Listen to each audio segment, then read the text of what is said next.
So, good evening, ma'am. Is about evidence topic.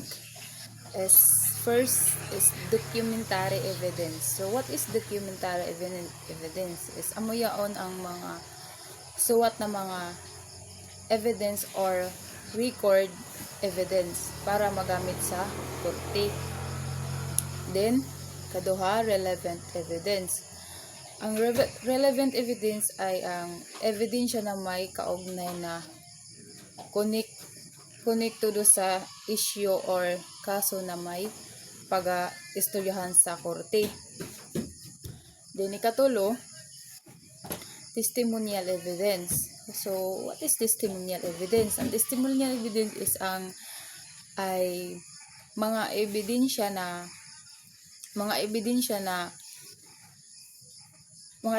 pagabutang na paghahatag pamaagi sa pag-istorya testigo sa korte. Then ikatulo is judicial notice.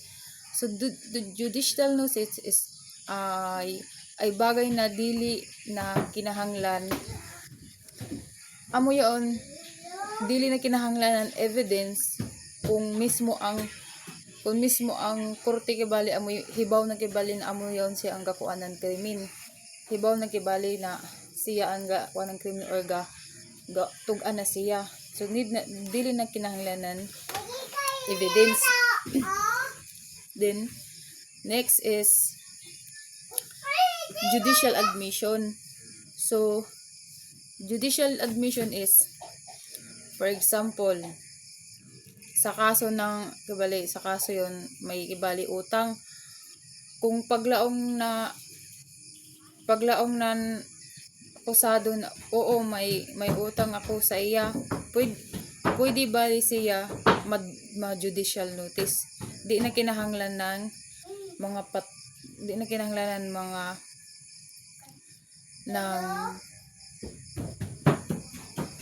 mga evidence na amuyaon.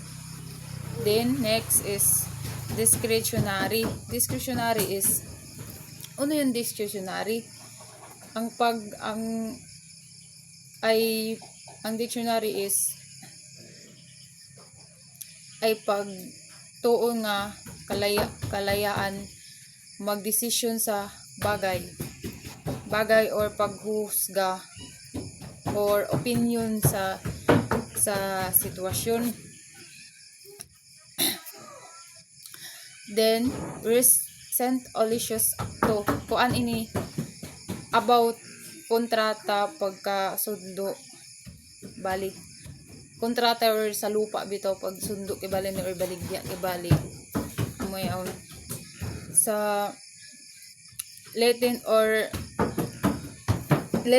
intersect ini is pagkuan ng evidence. So dili pamaagi na sa matakaw pagkuan niya ng evidence. So yaon siya kung magkuli kan evidence dili sa mga hula-hula bitaw, dili sa pamagitan aw ni mustaw kubali yon siya is hamok na mga proseso na magkuan ng evidence, like for example kung magkuan ka ng fingerprint, pamaagi na ikuan bus aga ng pulbos para makuha itong fingerprint mo yon siya. Then next is parole evidence. Parole evidence ay pag may mulaong o pag-isip ng isa ka partido tungkol sa kontrata na wala sa papel, tapos gusto bali gamiton sa korte para istoryahan or dagdagan ang mga kontrata. Amo yun, parole evidence. Judicial notice when mandatory. Judicial notice when mandatory. Kung ang korte is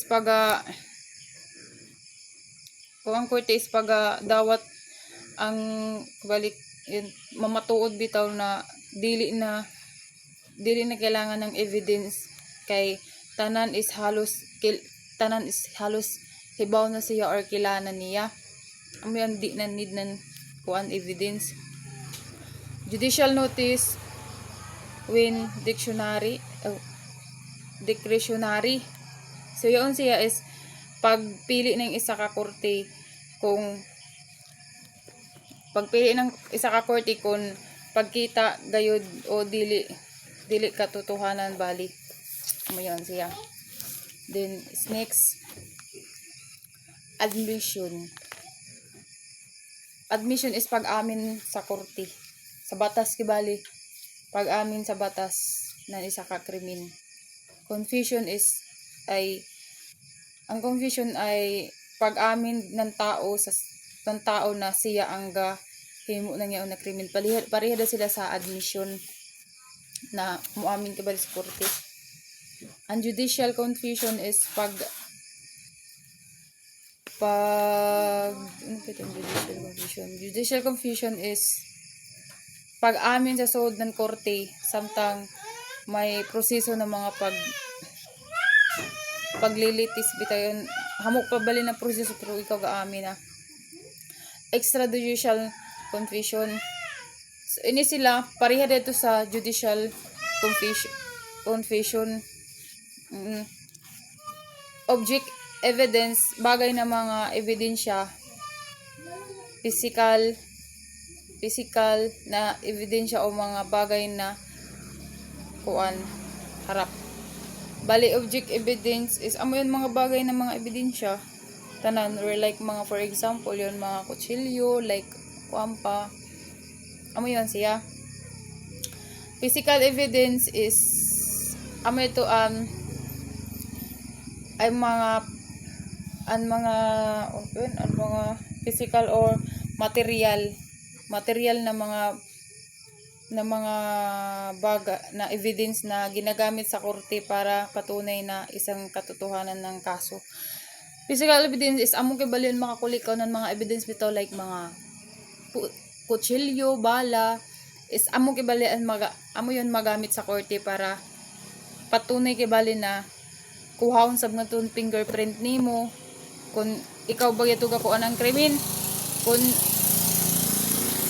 makuha nga to ang fingerprint nimo sa kutsilyo or like sa pusil or mga evidence sa bala is patunay na ikaw gayadton gabuhat ng krimen na amo yun mga physical evidence, mga bagay.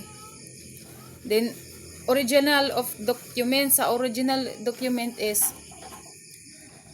mga kuan kibali original lang mga papilis kibali waray duplicate, waray makakuan sa imo na lain kibali yaon siya yaon kibali sa imo is kung lang lamang magkaso-kaso moabot kita sa kaso is kibali makuan sa nila, madetiksyon nila na fake dayaon kibali ang tinuod dito sa imo na mga na document waray mga kuan kibali waray mga kuan waray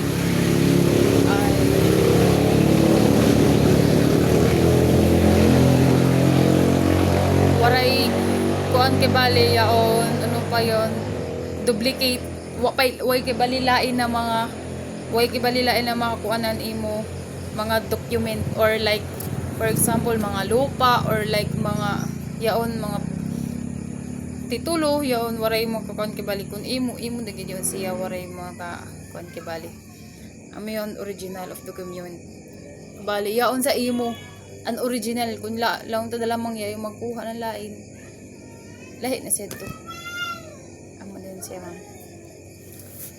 Thank you. Good evening.